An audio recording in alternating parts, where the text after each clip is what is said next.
Reciban todas y todos un cordial saludo.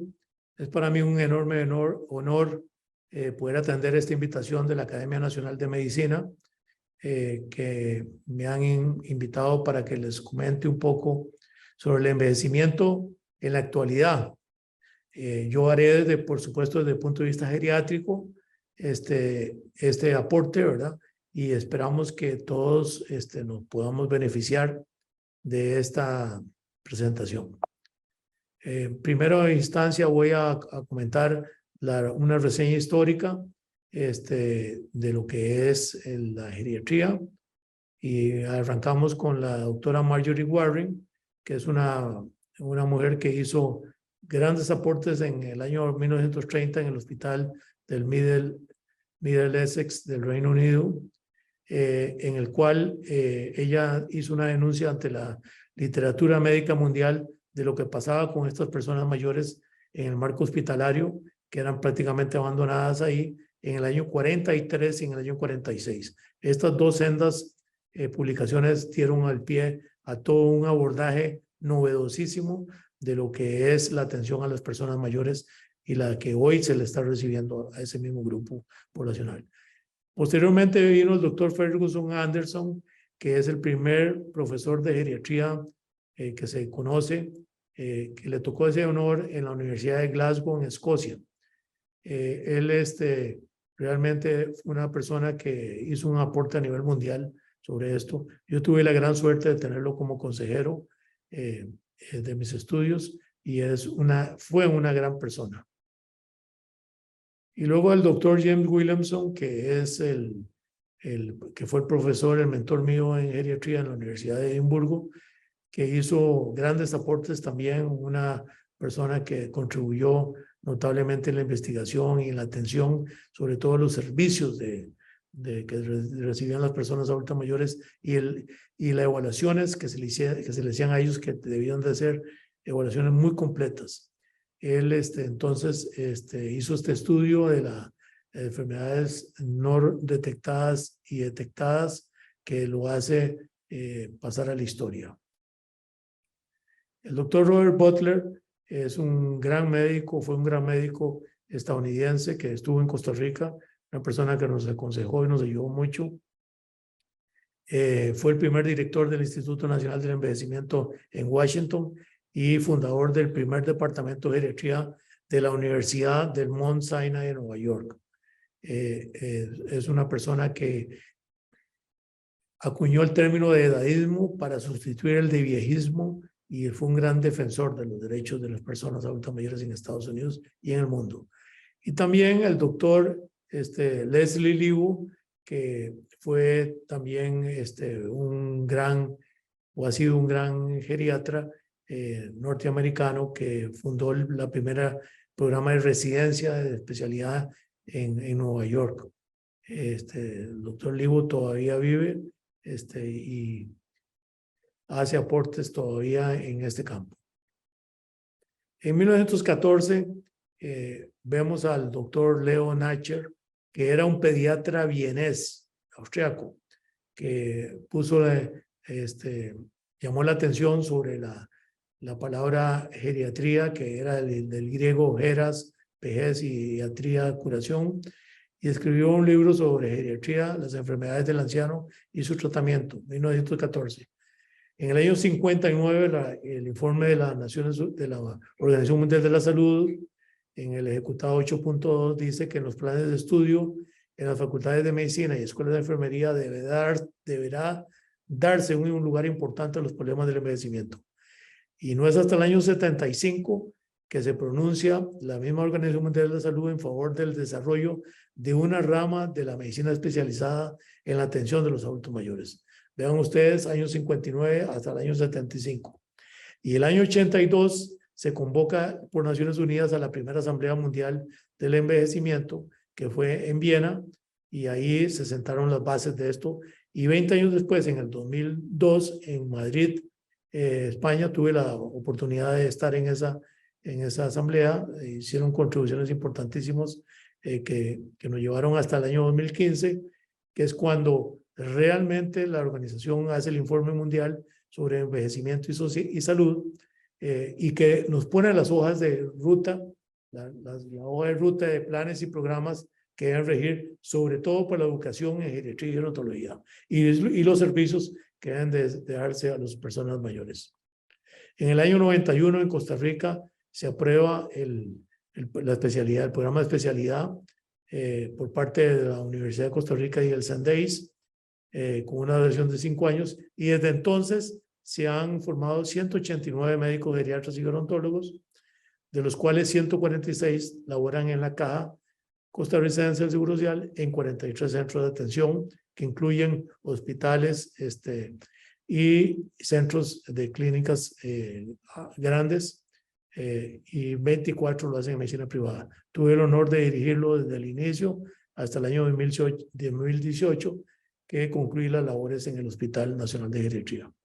Y también se abrió en el año 99 la sección académica de la Escuela de Medicina de la Universidad de Costa Rica en el hospital, con cursos de fisiopatología, semiología y medicina interna, y un curso optativo que se daba para los estudiantes del departamento académico del Hospital México y el Hospital San Juan de Dios. El Calderón Guardia lo hacía propiamente con los geriatras que ellos tenían ahí. Y a partir de 2015 se aprueba el curso obligatorio de geriatría para estudiantes de la Escuela de Medicina del último año, en el cual se dan 2 cursos en todo el año, el primer semestre y en el segundo semestre, los 10 viernes. Vean lo que pasa o está pasando en nuestro país. Esta es la famosa pirámide que siempre hablamos por muchos años, y aquí vean el esfuerzo que se hizo para poder ilustrar claramente que ya la pirámide está dejando de ser pirámide. Ahí tenemos 2010 y 2022, ¿verdad? En la ilustración, que es muy diferente, ¿verdad? Entonces, nuestro país está envejeciendo aceleradamente, ¿verdad? Y esto hay que tomarlo muy en cuenta. Yo entiendo y he oído por muchas décadas de que esto no es un gran problema, que esto lo podemos resolver sin hacer mucha laraca, y no es que queramos hacer ninguna cosa especial, de que tienen que pararse todo para dedicarse solo a esto. Simplemente venimos llamando la atención en los últimos 40 años sobre esta problemática. El porcentaje de fecundidad de este país se ha venido disminuyendo notablemente, ¿verdad? Antes teníamos una familia mucho más extendida y ahora no, ¿verdad? Cada vez es menor, ¿verdad? La última cifra que tenemos es 1.1, 1.2 hijos por mujer. Imagínense, la tasa de reemplazo está alrededor de 2. Entonces no estamos haciendo el reemplazo, ¿verdad? Y las nuevas generaciones no están muy interesadas en tener familia, ¿verdad? Y eso es un gran problema. Vean ustedes esta ilustración, lo que informe o datos del año 2022, porque todavía no ha salido el censo, ¿verdad? Esperamos que salga muy pronto para poder ya tener una estimación más categórica. Sin embargo, la población total está en 5.2 millones de habitantes, y de esos, el grupo de 65, esa es la encuesta de hogares de Costa Rica, que nos permite hacer este cálculo, en el que hay 710.417 personas, un 13.63%, con respecto a lo que creíamos que era 501.000.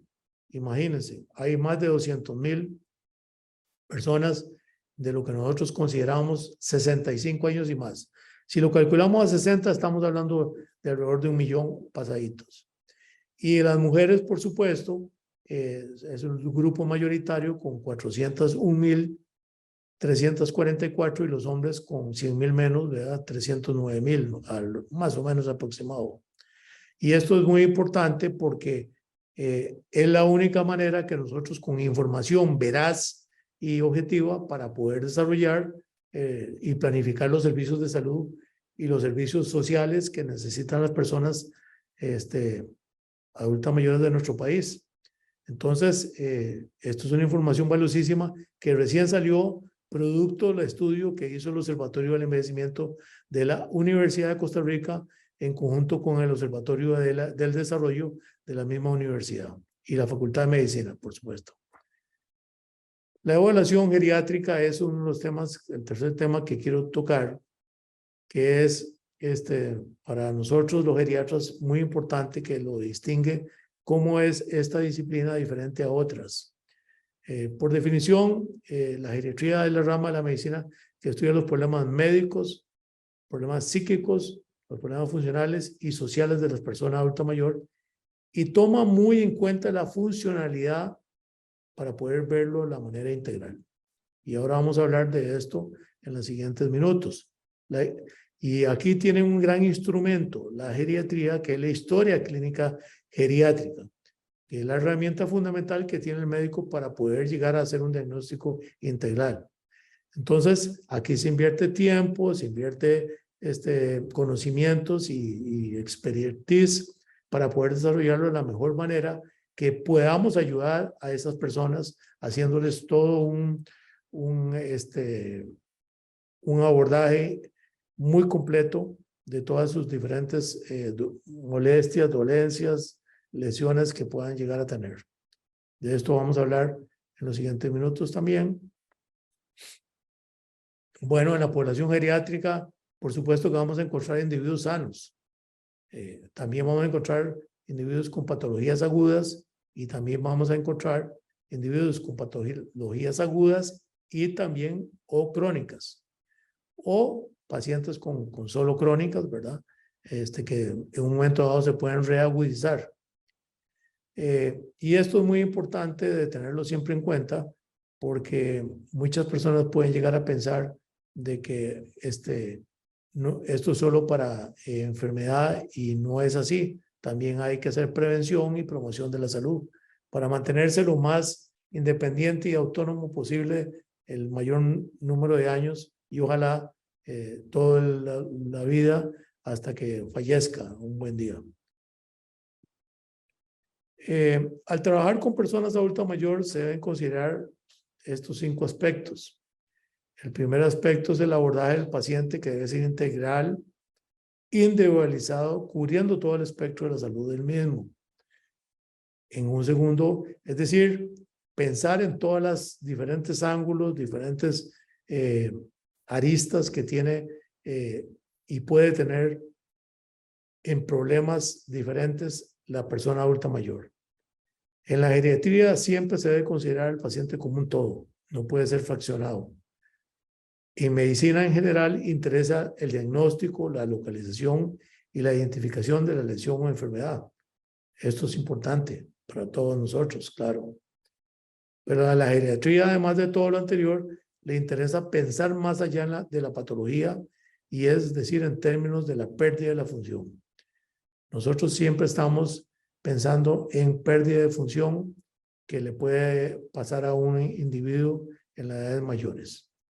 Y en geriatría se trabaja siempre con un equipo interdisciplinario. Este es un estudio que les decía al principio, que hizo el doctor James Williamson, que era el profesor titular de la Universidad de Edimburgo, una persona de gran capacidad clínica y gran capacidad humana, una persona extraordinaria, en el que en el año 64 hizo un estudio que puede verse muy sencillo pero muy significativo, y que realmente es muy conocido alrededor del mundo.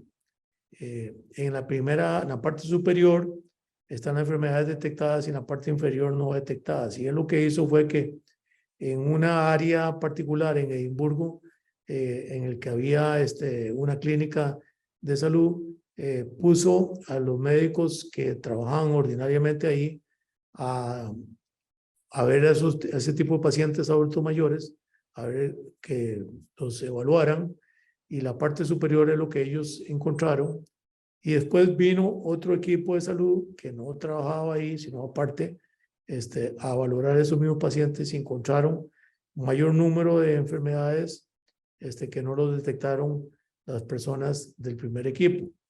Entonces, esto es la importancia de que no es que todo sea viejismo y que no todo se deba a que algo tiene que tener uno malo en las personas cuando uno llega a la edad mayor o adulto mayor, sino que hay que ser muy acucioso, muy preciso en lo que debe hacer.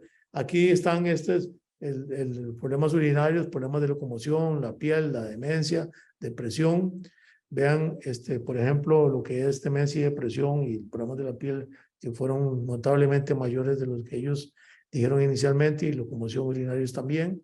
Enfermedades respiratorias fueron evidentes para ellos, pero siempre se dejaron un poco de personas sin diagnosticar. Las enfermedades cardíacas también del sistema nervioso, y uno podía agregar fragilidad, sarcopenia, anorexia, desnutrición y muchas otras nuevas enfermedades o condiciones que afectan a las personas adultas mayores. Pero lo importante aquí es la importancia de no dejar nada, por así decirlo, sin documentar, porque entonces ahí hacemos los primeros errores en la evaluación de una persona mayor. Luego tenemos el tema de los centenarios en Costa Rica, y aquí tenemos cuando fuimos allá a la zona azul, ¿verdad? Que es en la península de Nicoya. En la primera vista ahí les estamos haciendo una inducción a todos los médicos de los EBAIS que comprenden la zona azul, que son los 5 cantones de Carrillo, Santa Cruz, Tandayure, Ojancha y Nicoya, que son los que en ese momento considerábamos la zona azul. Y ahí estamos en el hospital de la anexión, dando esa inducción sobre todo lo que vamos a hacer, para que ellos tuvieran claro lo que nos proponíamos hacer. Para hacer todo esto, hicimos una preparación de casi 5 años, para ver por dónde era la mejor manera, porque lo que nosotros nos disponíamos a hacer era una investigación de corte clínico con estos adultos mayores, y nos costó mucho porque no habían condiciones ideales como nosotros hubiéramos querido, de poder tener un TAC en ese momento, de poder tener ecocardiograma a mano, y más posibilidades de hacer en forma inmediata muchos de los exámenes. No era la condición. Yo también participé con un grupo. Invitamos también aquí a distinguidos investigadores invitados por nosotros a Costa Rica, que hacen estudios de centenarios de la Universidad de Harvard en Boston. Invitamos unas personas de la Universidad de Dinamarca en Copenhague, que vinieron aquí, y estuvimos analizando en Costa Rica todas estas situaciones, y luego ellos me recomendaron que sería bueno que participaran en unas reuniones que hacen una vez al año grupos de investigadores en centenarios, y ellos me pusieron en contacto con ese grupo, y yo me trasladé a la Universidad de Santa Cruz, el recinto de Santa Cruz en California, donde se hizo este evento en el año 2016, previo a empezar con nosotros con el estudio de campo, y ahí los presenté. Ahí estuvimos una semana. Son investigadores de diferentes partes del mundo, especialmente de las 5 áreas azules, pero hay también de Escandinavia y de otras latitudes del mundo, de Norteamérica, por supuesto, muchos equipos. Y aquí lo interesante también es que hay un grupo importante de psicólogos, porque a ellos les interesa mucho conocer la parte emotiva, la parte emocional, la tristeza, la motivación, por supuesto las pérdidas de la memoria, pero cómo se sienten ellos, ¿verdad? Y esto a mí me llamó mucho la atención, el valor que le dan a todo esto, ¿verdad? Que en el caso de las investigaciones. Y luego entonces yo les presenté a ellos lo que pensábamos hacer, y ellos estuvieron de acuerdo. Me hicieron recomendación de que incluyéramos absolutamente a todas las personas que estuvieran en la casa o estuvieran en un lugar en un servicio de larga estancia, o lugar para personas mayores, y así lo hicimos, ¿verdad? Afortunadamente solo de todo el grupo de personas, solo 2 personas estaban en un lugar para personas mayores. Todos los demás vivían en casas, que es lo contrario que se encuentra uno en esas latitudes, que después ellos nos llamaron la atención de que qué interesante que en Costa Rica la inmensa mayoría vivían en los hogares.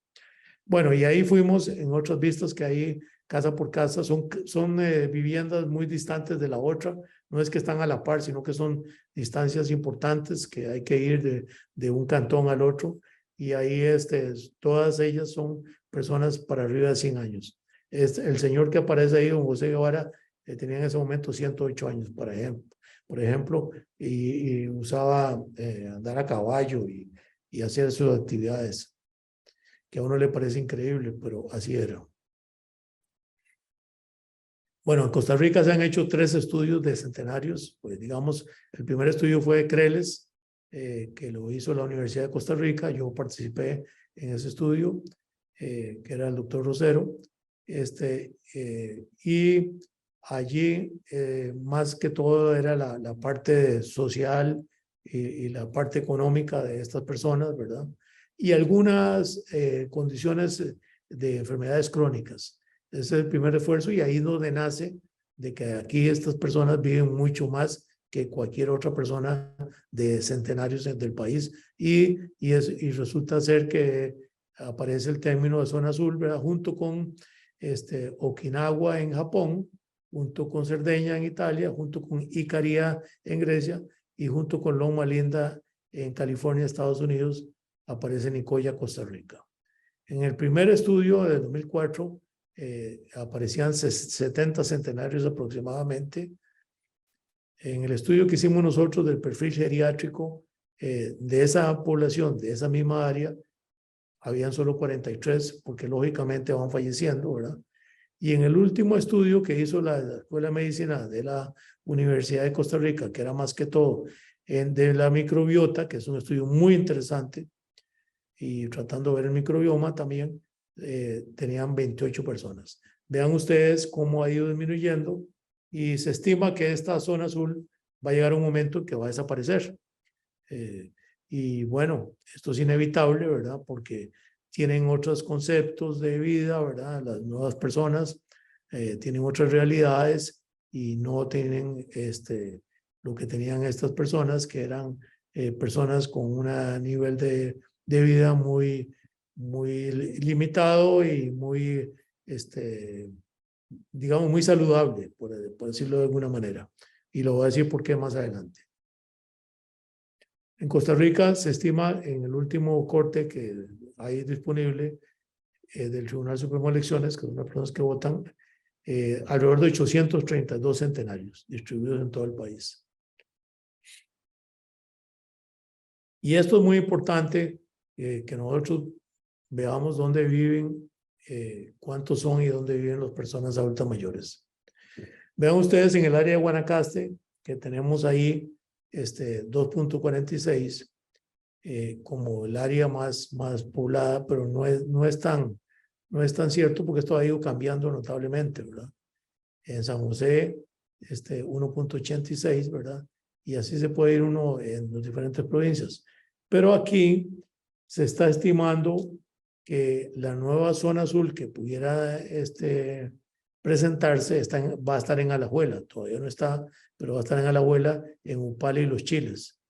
Y esto es interesante, que habrá que focalizarse en los próximos años en estas áreas, ¿verdad? Y estudiarlas, de por qué razones, si serán las mismas que tienen la península de Nicoya o serán otras nuevas.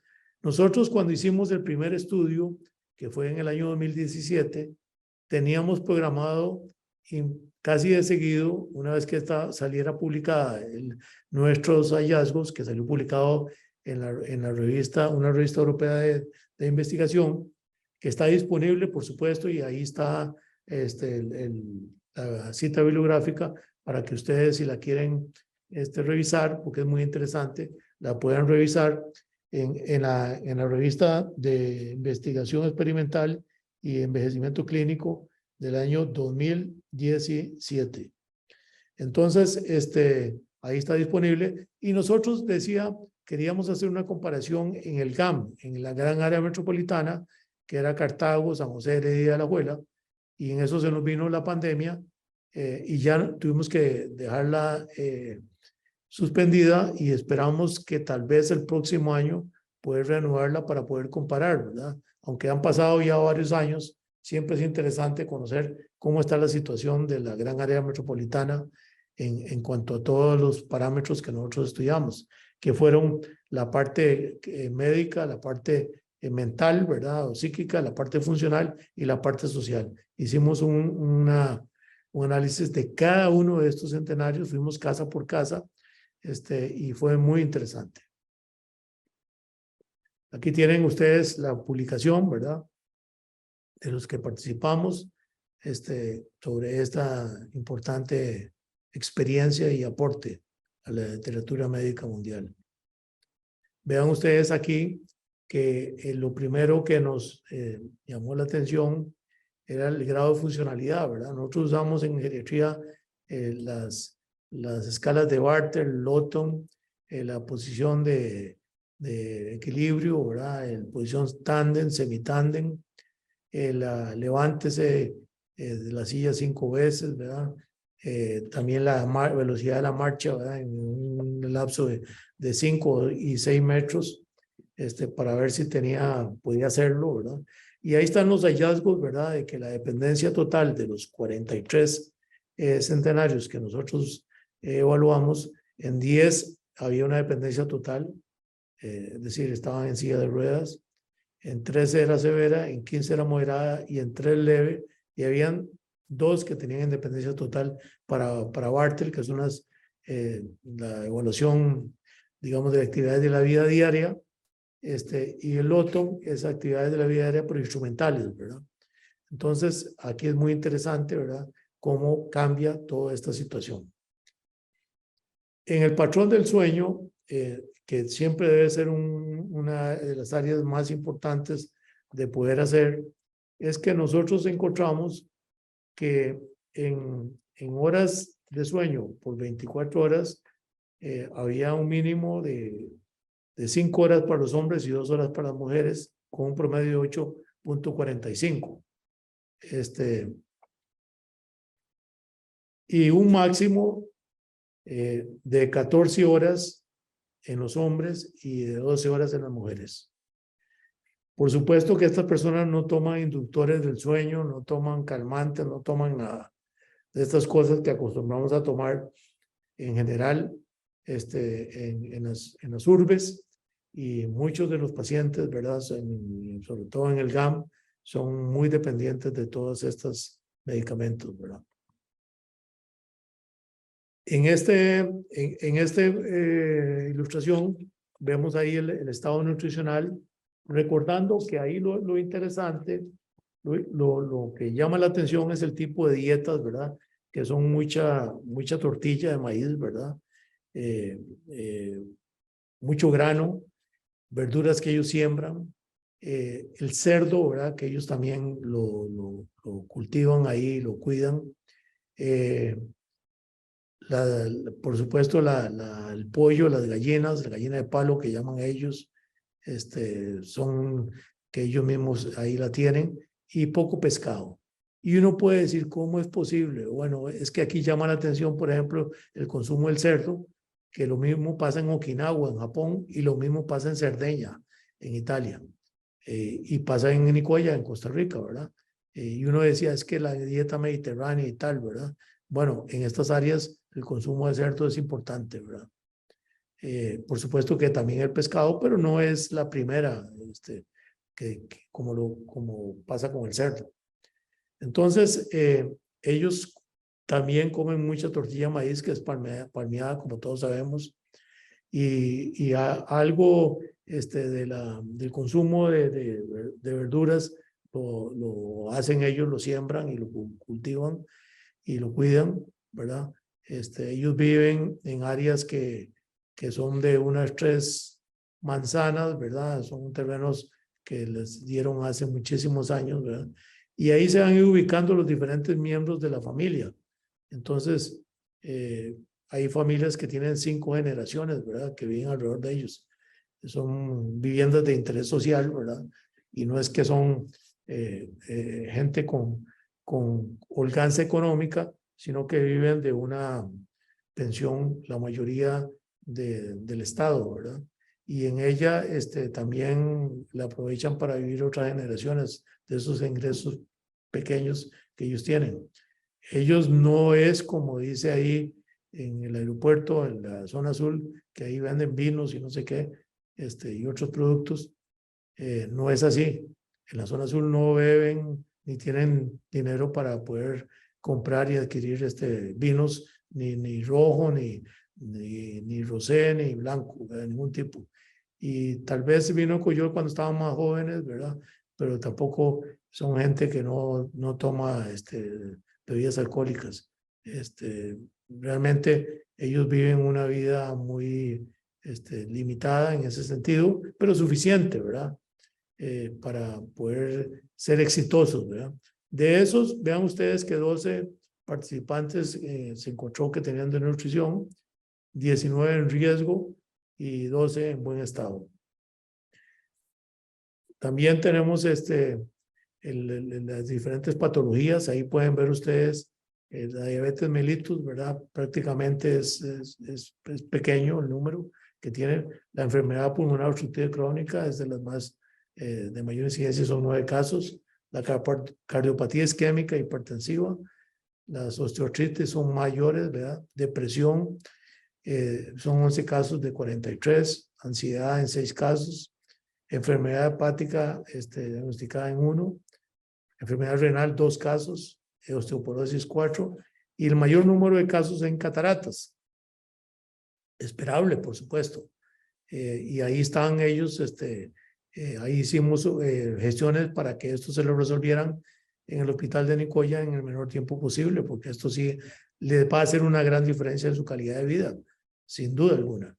Ellos acostumbran a reunirse ya cuando está acabando el día, en la tarde, con todos los familiares que los apoyan notablemente, ¿verdad? Y esto es muy, muy bonito, muy importante, porque ellos también tienen una espiritualidad muy alta, ¿verdad? Y ahí ellos en grupo rezan y se reúnen y hablan de las condiciones del día y tal. En cuanto a la medicación, por supuesto que los casos que habían de hipertensión usaron calcio antagonistas, bloqueadores de receptores de la angiotensina 2 y diuréticos. Y el diurético de mayor uso fue el Lasix, ¿verdad? Y nosotros en esa dirección tuvimos que suspender varios diuréticos, ¿verdad? Porque nos pareció que no lo requerían y más bien les iba a producir un gran problema. Realmente los analgésicos, ¿verdad? Era lo esperable, ¿verdad? El acetaminofén, que para los dolores articulares, pero vean ustedes que no son tantos, ¿verdad? Como uno lo hubiera creído que pudiera ser, ¿verdad? En los estudios de bioquímicos que hicimos, tomábamos las muestras, las centrifugábamos y las llevábamos al hospital de la anexión de Guanacaste, que nos colaboraron mucho durante todo el estudio, ¿verdad? Pues por supuesto, como ustedes vieron en las primeras ilustraciones, les hicimos una inducción, ¿verdad? A todo el personal de salud del hospital y de todas las áreas que correspondían a la zona de la península de Nicoya, los 5 cantones, para que ellos entendieran claramente lo que queríamos hacer y lo que íbamos a hacer. Por supuesto que cada uno tuvo su consentimiento informado, ¿verdad? De previo, y todo se hizo de acuerdo a la ley costarricense, ¿verdad? En el caso nuestro, todos los casos se fueron con consentimiento informado. Todas las, digamos, resultados de los estudios que hicimos, se les mandó, algunas familias les habían dicho que se las dieran a ellos. Estas son personas que no tienen una educación formal y no conocen de salud. Y entonces nosotros contactamos a cada uno de los EVAIS y se lo dimos al médico que le correspondía a ese paciente, ¿verdad? Todos los estudios y y además se les mandó al hospital de Nicoya y de Liberia, por si se fueran a referir allá, los resultados de todo el estudio que nosotros hicimos. Ahí llamó la atención la vitamina D, que son, pues lógicamente, requerían ahí algún ajuste, ¿verdad? Como era esperable, ¿verdad? A pesar de que ahí hace tanto calor, pero ellos viven bajo techo, ¿verdad? La vitamina B12 también, sería la hormona de la tiroides, en algunos casos se vio afectada. Y la glucosa, como vieron, ahí estaba 6 o 7 casos que habían, y el nivel de testosterona libre que se registró una medida de 25, más o menos nanogramos por decilitro. Pudimos hacer el electrocardiograma con 12 derivaciones y de los cuales a todos se le hicieron los 43, 14% de ellos, que corresponde a 6 casos, se consideraron normales. En el 65% tenían ritmos sinusales normales, mientras que la arritmia más común fue la fibrilación auricular, esperable, ¿verdad? En estas personas, con 9.3%, 4 casos, y se encontraron trastornos de la conducción en 35 de los participantes. Hubiéramos querido, y así nos lo sugirieron, sobre todo el grupo danés, que hiciéramos ecocardiogramas, pero no tuvimos la oportunidad de poderlo hacer, a pesar de que hicimos grandes contactos con la gente local, ¿verdad?, la medicina privada, para contratarlo, igual que con el TAC de cerebro, que queríamos hacerlo, para ver toda la parte cerebral. Por supuesto que todos los exámenes de hemograma, función renal, diferente colesterol, triglicéridos, todo eso se les hizo, generales de orina. No pudimos hacerle la microbiota que nos sugirieron que le hiciéramos, ¿verdad? Pero ya estábamos muy cerca de arrancar cuando se nos dijo de parte de la Universidad de Costa Rica de poderlo hacer, y por eso es que la universidad 2 años después hace ese estudio que es muy interesante.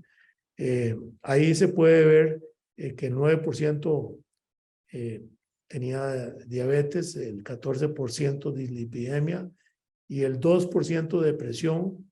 Entonces, realmente nuestro porcentaje de personas adultas mayores de esa región, que repito, fueron 43, solo 2 vivían en hogares para ancianos.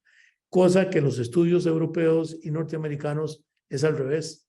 La gran mayoría viven en hogares para ancianos y la minoría, super minoría, viven con las familias. Y esto es un detalle que es muy importante de tomar en cuenta, la calidad de vida que estas personas tienen a pesar de su pobreza. Bueno, aquí esta es una señora que se llama doña Francisca Castillo Castrillo, y vean qué movilidad tiene esta señora. Tuvimos la oportunidad de bailarnos una pieza musical que ella disfrutó mucho, y la que me sacó fue ella, ¿verdad? No fui yo el que la invité, que no fue ella la que me abordó, y estaba muy alegre y muy agradecida, con 108 años, imagínense. Murió 2 años después de eso, a los 110. Bueno, en este momento, la Organización Mundial de la Salud ha declarado, y las Naciones Unidas, esta década del 21 al 2030, la década del envejecimiento saludable. Y esto es para hacer un esfuerzo a nivel mundial de que las personas sean lo más independientes y autónomas posible. Bueno, muchísimas gracias por su atención. Estoy, por supuesto, a la disposición de alguna aclaración, alguna ampliación que hubiera que hacer sobre esta temática.